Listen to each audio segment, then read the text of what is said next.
ಮುಖದಿಂದ ನೀನು ಕರೆದರು, ನೀನು ಉದ್ದೇಶಿಸಿದ್ದು ನನ್ನನ್ನೆಂದು ನನಗೆ ಅರ್ಥ ಆಗ್ತದೆ. ಈಗ ನಮ್ಮ ಜಾತಿಯವರು ಕೆಲವರು ಇಲ್ಲಿ ಒಟ್ಟಿಗೆ ಇರುವುದಾದ್ರೆ ನೀನು ಯಾರಾದ್ರೂ ಕರೆದದ್ದು ಅಂತ ನಮಗೆ ಕಷ್ಟ ಆಗ್ತಿತ್ತು. ಮರ್ಕಟ ಅಂದದ್ದು ಯಾರನ್ನು, ಪ್ಲವಂಗ ಅಂದದ್ದು ಯಾರನ್ನು, ಕೀಶ ಅಂದದ್ದು ಯಾರನ್ನು, ವನಚಾರ ಅಂದದ್ದು ಯಾರನ್ನು.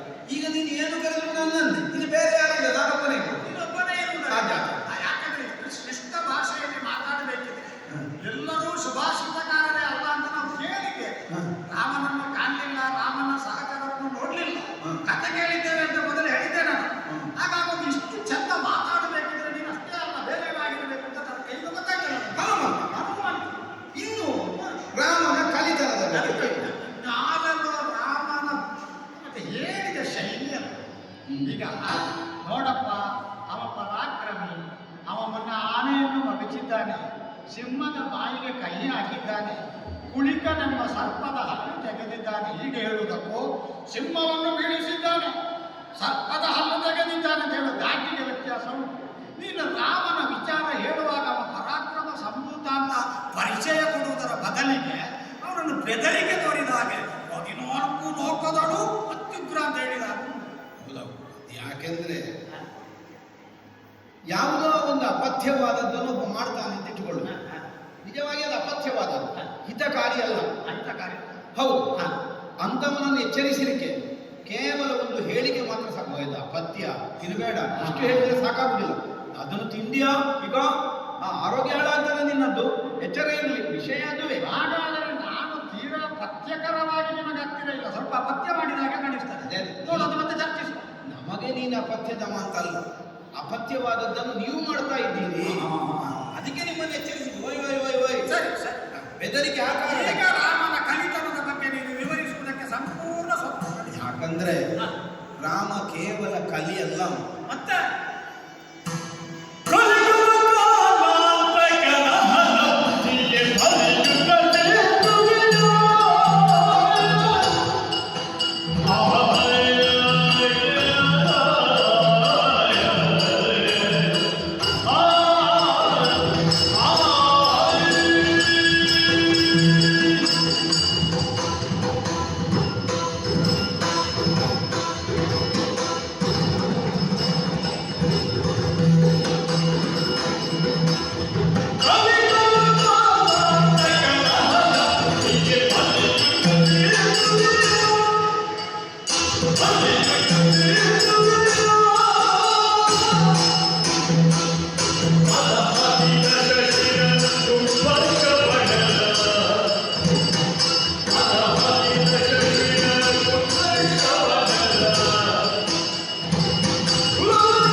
ಯಾವನೇ ಒಬ್ಬ ವ್ಯಕ್ತಿ ಆಗಲಿ ಪರಿಪೂರ್ಣತೆಯಿಂದ ಸದಾ ಉಳಿಯುವುದಕ್ಕಿಲ್ಲ. ಎಲ್ಲೋ ಅಲ್ಲೋ ಇಲ್ಲೋ ಒಂದಷ್ಟು ವೈಕಲ್ಯಗಳು, ವೈರೂಪ್ಯಗಳು ಸಹಜವಾಗಿ ಇರಬೇಕು. ಅಸಾಧ್ಯ ಎನ್ನುವುದೊಂದು ಅಭಿಪ್ರಾಯ ಎನ್ನುವುದು ಹೇಗೋ, ಪರಿಪೂರ್ಣತೆ ಎನ್ನುವುದೊಂದು ಕನಸು ಎನ್ನುವುದು ಸತ್ಯ. ಯಾಕಂದ್ರೆ ಪರಿಪೂರ್ಣನಾಗಿ ನಾವು ಪ್ರಪಂಚದಲ್ಲಿ ಕಾಣುವುದು ಪರಮಾತ್ಮನನ್ನು ಮಾತ್ರ. ಅವನನ್ನು ಹೊರತುಪಡಿಸಿದ ಮಿಕ್ಕಿದವರಲ್ಲೆಲ್ಲ ಪರಿಪೂರ್ಣತೆ ಇದ್ದೇ ಇದೆ. ಒಬ್ಬರಿಗಿಂತ ಒಬ್ಬರು ವ್ಯತ್ಯಾಸ ಇರಬಹುದು. ಹೆಚ್ಚು ಪರಿಪೂರ್ಣರು, ಅವನಿಗಿಂತ ಇವನು ಹೆಚ್ಚು, ಈ ಭಾವದಿಂದ ಕಂಡುಕೊಳ್ಳುವುದಕ್ಕೆ ಸಾಧ್ಯ ಅದೇ. ಯಾವನೇ ಒಬ್ಬ ವ್ಯಕ್ತಿಯನ್ನಾಗಲಿ ನಾವು ನಮ್ಮೊಂದಿಗೆ ತುಲನೆ ಮಾಡಿಕೊಂಡಾಗ ನಮಗಿಂತ ಅವನು ಯಾಕೆ ಹೆಚ್ಚು ಅಲ್ಲ, ನಾವು ಅವನಿಗಿಂತ ಎಲ್ಲಿ ಹೆಚ್ಚು, ಹೀಗೆ ನಮ್ಮನ್ನು ತುಲನಾತ್ಮಕವಾಗಿ ವಿಮರ್ಶಿಸಿಕೊಳ್ಳಲಿಕ್ಕೆ ಸಾಧ್ಯ ಆಗುತ್ತೆ.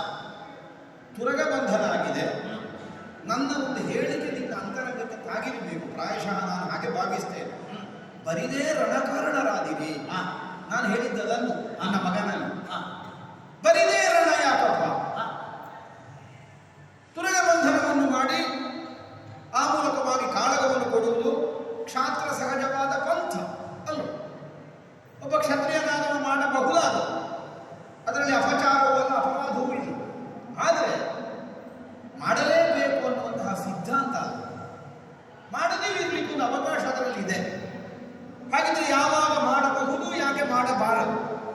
ಇದನ್ನು ನಮ್ಮ ವಿವೇಚನೆಯ ಮೂಲಕವಾಗಿ ನಾವು ಗ್ರಹಿಸಿ ಮುಂದಾಗಬೇಕು.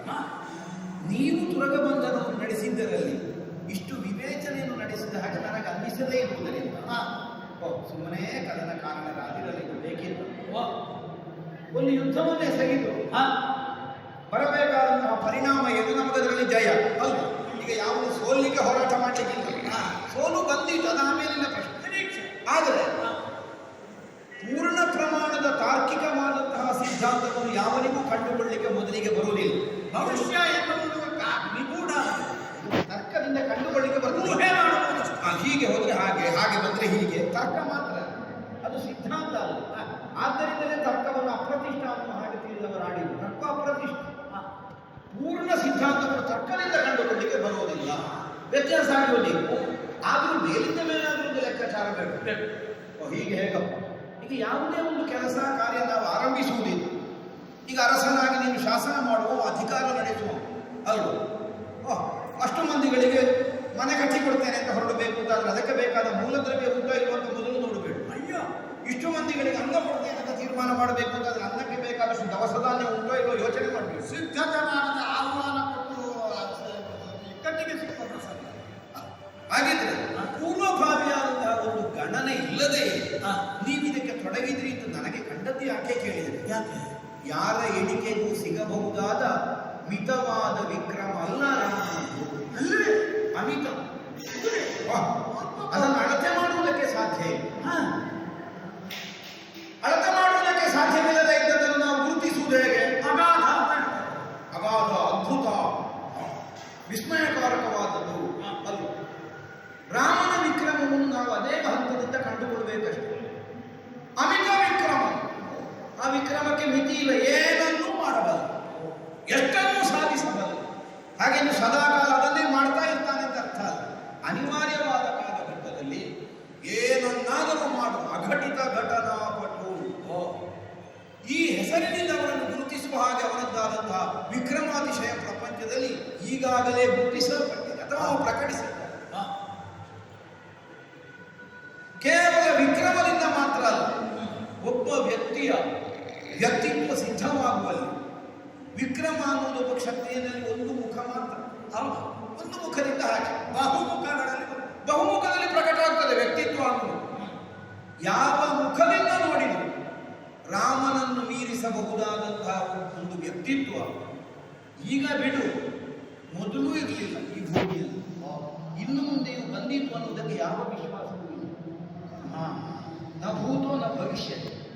ಹೀಗೆ ಗುರುತಿಸಬಹುದಾದಂತಹ ಸೌಶೀಲ್ಯಾದಿ ಗುಣಗಳನ್ನು ಹೊಂದಿದ ಅಮಿತ ತೇಜಸ್ಸನಾಗಿ ಪ್ರಪಂಚದಲ್ಲಿ ಗುರುತಿಸಲ್ಪಟ್ಟ ಯಾರೋ ಸಾಮಾನ್ಯರು ಹೇಳಿದ್ದರು, ಯಾರು ಬ್ರಹ್ಮರ್ಷಿಗಳು, ಯಾರು ಪ್ರಾಂತದರ್ಶಿಗಳು, ಯಾರು ಮಂತ್ರದ್ರಷ್ಟಾರರು, ಯಾರು ಮಂತ್ರವನ್ನು ಸೃಷ್ಟಿಸಬಲ್ಲರು, ಅಂತಹ ಯೋಗ್ಯತೆಯನ್ನು ಹೊಂದಿದವರೆಲ್ಲ ರಾಮನ ಬಗ್ಗೆ ಈಗ ಈ ವಿಧದಿಂದ ಪ್ರಪಂಚದಲ್ಲಿ ಗುರುತಿಸಿದರು.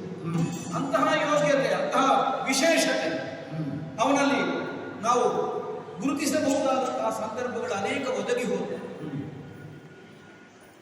ಆದರ್ಶ ಭಾತೃ, ಆದರ್ಶ ಪುತ್ರ, ಆದರ್ಶ ಪತಿ, ಆದರ್ಶ ವಿರೋಧಿ, ಯಾವ ದೃಷ್ಟಿಯಿಂದ ನೋಡಿದ್ರು ರಾಮನನ್ನೇ ಪ್ರಪಂಚ ಉದಾಹರಣೆಯಾಗಿ ಸ್ವೀಕರಿಸಬೇಕೇ ಹೊರತು ಅದಕ್ಕೆ ಪ್ರತಿಯಾಗಿ ಮತ್ತೊಬ್ಬರನ್ನು ಆಯ್ದುಕೊಳ್ಳಬಹುದಾದಂತಹ ಸನ್ನಿವೇಶವೇ ಇಲ್ಲ.